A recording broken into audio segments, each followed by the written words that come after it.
Eradicator.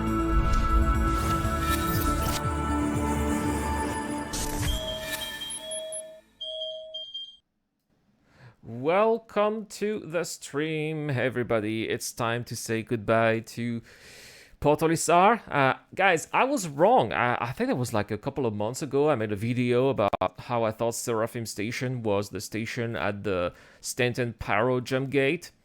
Well, it turns out it's the new Olisar. So let's check it out and let's see what this entails. Port Olisar was first introduced alongside the Persistent Universe in Star Citizen Alpha 2.0, and it holds a... That was such a long time ago. Dr. Forbin! Oh my goodness. I find your lack of faith disturbing.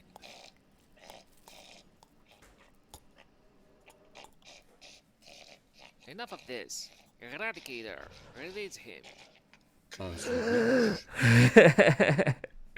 How's it going, Dr. Forbin? Thank you so much for the subscription. Axis is here. How are you today, Axis? So, prepare for salty tears.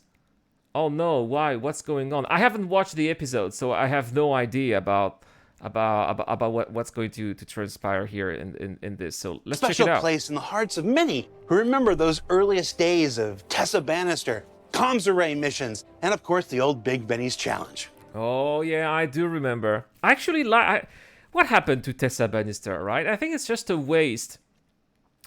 It's just a waste that we had those missions, those voice recordings were done, and they were just thrown away, and we're not seeing them anymore, right? Just... But as Star Citizen's development continues to expand and evolve life in the PU, Port Olisar has fallen behind in its ability to support the game systems of today, later this year, and certainly beyond.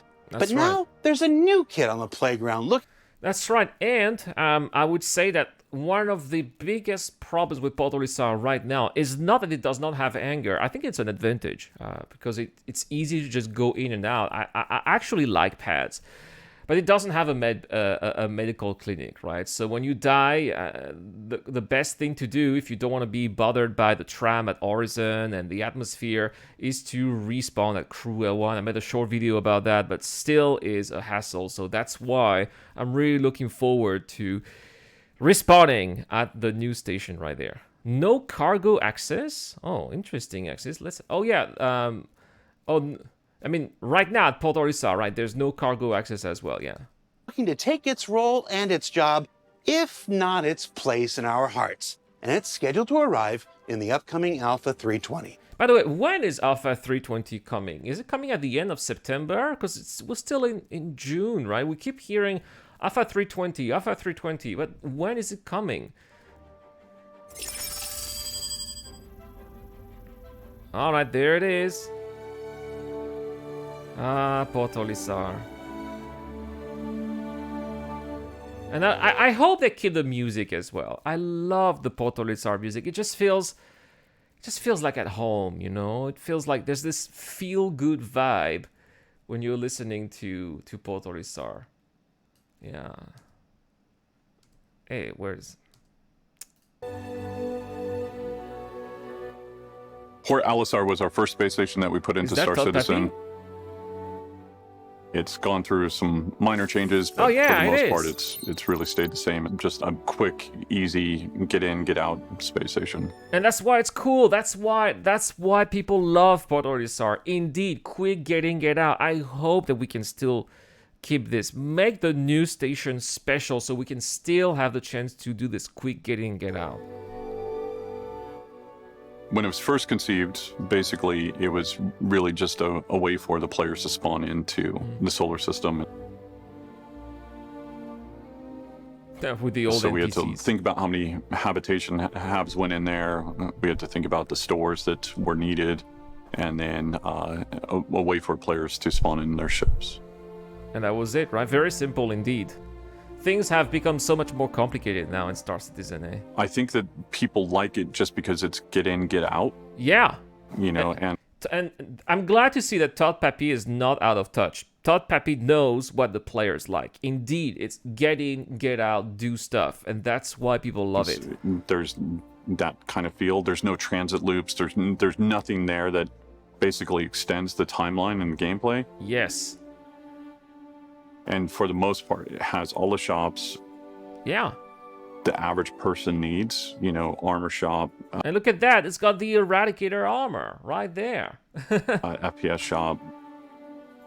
The gun selection, the gun choice is not so great, I would say. Port Olisar needs to be moved somewhere in a derelict state with some alien NPCs. No. Something, anything. Yeah, I agree, Doctor. It would be great, but I think that, I mean, they could also toss Port Olisar in the atmosphere of Horizon, I suppose, and make it burn there. I don't know. There's a ship item shop there as well. I think Yeah. the initial implementation of Port Olisar, you know, did everything that we needed it to do, checked all the boxes. But obviously, as the game has evolved and changed over time, like, we needed to adjust it. It doesn't have a clinic. It needs a clinic. It has no cargo deck and no connection to the dynamic economy as a result. Yeah, Axis, perhaps. Added medical gameplay, we've added cargo, and No, they did not add cargo. Cargo... There's no point. Todd, who goes to the cargo area in stations? There's nothing to buy there. I mean, you can rent a ship maybe and buy some gear, but that's basically it. It's useless. unfortunately, Port Olisar doesn't support any of those game loops, so it became apparent that we need to start investigating a way to change it or adjust it and bring it up to speed.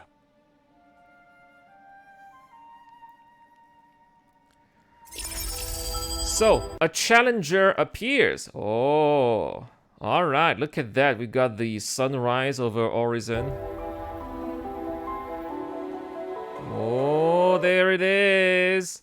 There it is. This is the new station right there. Oh, it has the little satellites around it as well, so that we can see at night where it is. It kind of looks like Port Olisar as well, with those rings too. I mean, it does have some Port Olisar vibes, totally, right? It's not, it's not one of those big stations like those you would find around the other planets with those giant rings. Like it definitely has the Port Olisar vibe. They kept the looks. Is that new music as well? Seraphim Station is the official name for what we've been calling Olisar 2.0 internally for quite a while now. What we initially set out to do. There it is. So yeah, definitely that's the cargo here. Definitely do have the cargo. You have the different hangars, obviously. Here is for capital ships as well. You'll be able to attach your capital ships, or for docking perhaps. I don't see any platforms, sadly. Is to create this really grand space station with a really fantastic sense of scale that players could have a really good time flying in and around and also to and from. Oh. So we had a really good time playing around with different design languages and shape languages that we could then use to come together for the final product. Oh, it is big. It is big. It seems quite big indeed. I like the commercials here for Horizon as well. We were also working on lots of shape studies involving the silhouette of the station to make sure it was reminiscent of other stations, and also to bring our own unique spin on it. Mm-hmm. And it does kind of feel like Port Olisar. Yeah, that is quite an upgrade. My gosh, it's so big. Wow. Seraphim Station is a homage to Port Olisar in the way that it looks. We're keeping the rings, and but then it's also taking all of the existing Leo Station gameplay and bringing that over to that station. Wow, that is really... that is Port Olisar on steroids. My gosh. It's much larger and much more extravagant than anything that we've done before in terms of our space station kit. But this is utilizing the kit in the way that we haven't before, and it's created much more unique identity for it than anything else, I think. Yeah, I mean, this is like... Look at the size of that thing. It's huge. I think the gameplay around it is going to be very cool, specifically just, you know, seeing it for the first time, approaching it. It's taking the whole space. Look at that. There's multiple hangars, view rooms all over the station, providing you with the view is beautiful views nice. of the planet throughout. That's very important. Size seem to indicate that it's the main train point instead. It could be. It could be, right? No more spacewalks between the rings. Yes. Yes, Dr. Frobin, that is a very good point here, right? When we were stuck between the different struts. Oh, where are you? I'm strut A. Oh, I'm at strut D. Oh, no. We have to jump between the platforms. Right? No more of that. Yes, that is a very good point. Right time of day. Extremely large station, probably 4 to 5 times bigger than Olisar. So we have everything that you could possibly need inside. Nice! Oh, they're bringing back all the shops. Yes. It has various sets of... Oh, now that looks very decorated, and so this place definitely looks like it's going to be a busier place compared to the other low orbit stations than we find in the standard system. hangars and habs in the center of the first 2 rings, and those are going to be where players are going to be landing their ships, collecting their ships, and the general gameplay that occurs over there. Then towards the back end of the ship, we have the cargo area, which is going to incorporate that gameplay as well. So this is how we... That gameplay, yeah, that gameplay that we haven't fleshed out yet, right? You hated that there was no the pad being... Oh yeah, the pad ramming, yes. Sort of mixed and matched all of these together to create something a little bit more unique. We also have docking tubes and everything else that players could need to traverse along this big structure. So that's where we'll be putting the whole scene, all right? The medical clinic areas, it has cargo, everything there that's needed to support all of our careers that are being developed and growing. Okay, the new armor shop here. The whole need for the station was that we're trying to have a focus on and introduce bounty gameplay into each station as much as we can. So each station also has a security dock integrated into it as well. That is... Oh, so that's where we are going to be bringing in the bounties at the security docks. It's going to be where all of the bounty gameplay is going to be happening, and you're going to be directed towards that. Oh, look at that. Oh, look at that. They got the cryopod, right? This is like they've frozen him in carbonite. That's what it is. That is so cool. So it will be the replacement, so to speak, for Olisar. Olisar is not going anywhere. We know what a historical thing it is for the players. We will pay proper homage to it later. And we were trying to find ways to basically send it off. Obviously, I think if... Wait. So Port Olisar is not going anywhere. So are we going to have Seraphim Station and Port Olisar at the same time? We did a new space station and just renamed it Port Olisar. The old Port Olisar that they loved then just goes away completely. But basically, for right now, we need to remove it, and then we'll be putting in Seraphim Station in its place. And then in the future, we'll talk about what we're going to do with Port Olisar. Oh, okay. All right. So they're going to remove it, and they will do something with it eventually. Maybe they can remake Port Olisar with current assets and have a dynamic event with it where it's under attack, and eventually the bad guys win. It's something that people were saying, right?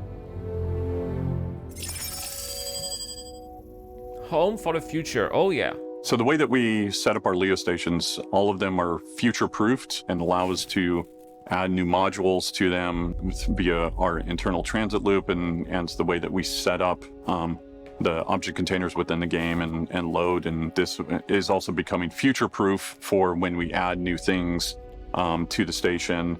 Like, for example, the cargo decks, right? Which are still useless at this point. It's going to be that gameplay, as you said.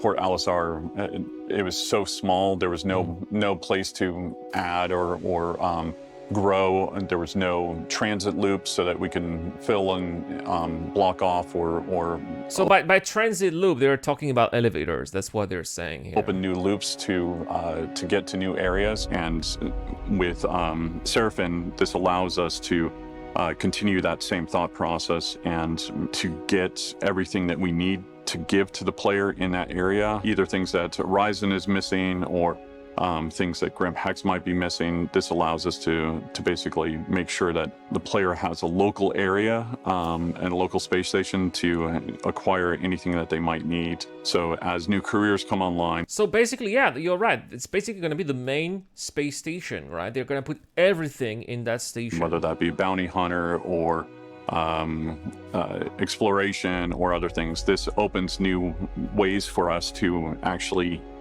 go in and add new decks, new content. So Seraphim actually fixes all of that.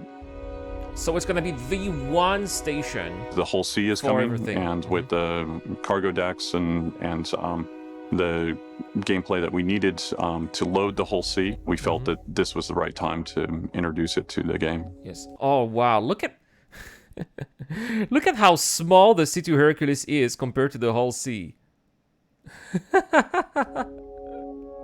And the whole sea is further away from the C2 Hercules. I don't think you can say it's better station than Port Olisar. I think like Port Olisar has become a monument to the players, and it's got its own value. That I think we try to honor that as much as possible, and I think we try to create our own take on that as much as possible. So I like to think that we ended up saying that we were all very happy with. That's I wouldn't good. say it is better than Olisar, no.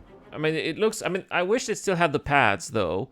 But yeah, it looks wonderful. It's huge. It's got everything we need. It's definitely going to be my home because I love traveling around Crusader and its moons. And For marketing purposes, it's better. For marketing purposes, it's absolutely 100% 3 times better than Olisar, statistically.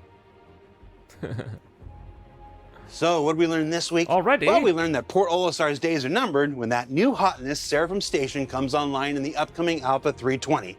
That it'll be home to all the present-day amenities and capabilities current space stations have to offer. And of course, be better set up for future developments, cargo, bounty hunting, and all the other commercial and industrial gameplay systems that'll continue to evolve in subsequent patches later this year. all right, so there's going to be more patches after 3.20 this year, apparently. We also want to give a big shout out to some massive bar citizens that have happened over the last 2 weeks, including those near each studio in Los Angeles, Austin, Montreal, Manchester, Frankfurt, as well as some absolutely enormous ones in Shanghai with roughly 1,500 people, Wow, that is followed huge. by Hong Kong, and if I'm not mistaken, Incheon, South Korea coming up this Saturday, Paris the Saturday after that, and then of course, my absolute favorite each and every year, Cologne, Germany for Gamescom. It's a terrific Oh, way yeah, to celebrate a Gamescom. birthday, I can promise you that. And while we're talking celebrations, CitizenCon, the big live in-person event, is returning after a 4-year hiatus this year with a Oh, it's about time. And I will be live streaming, guys. I told my wife this weekend, take a holiday. I'll pay you the hotel somewhere. Go with the kids.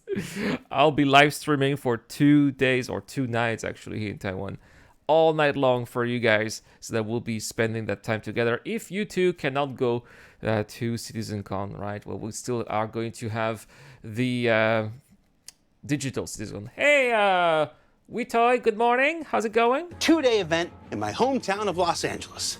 It's your chance to meet your favorite developers and fellow citizens in person and pitch which ship you think should be made next directly to John Cruz's face. Or even how you think a particular gameplay system should work directly into Todd Pappy's eyes. They're not allowed to leave. They're going to love this, I'm sure.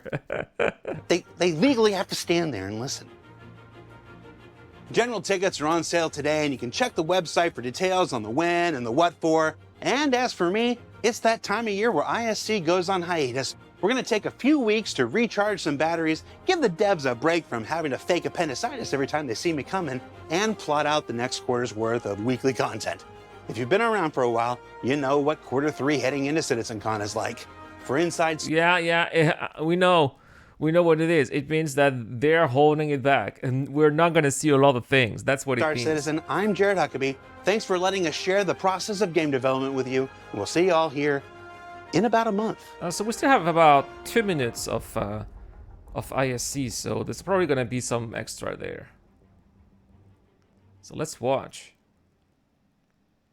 Port Olisar, first station of the Stanton system. Gone missing in Alpha 320 and replaced without rhyme or reason. Where did it go? What happened to it? Who doesn't want us to know?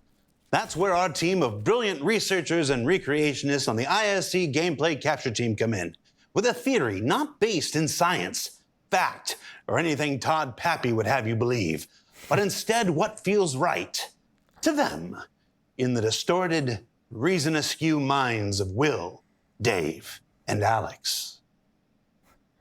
I think these are the guys of the lore team. Oh, Port Olisar.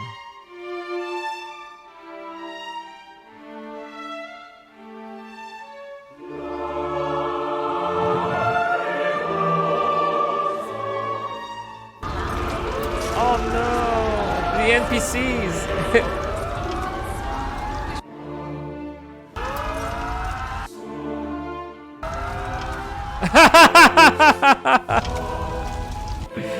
I've got the NPCs.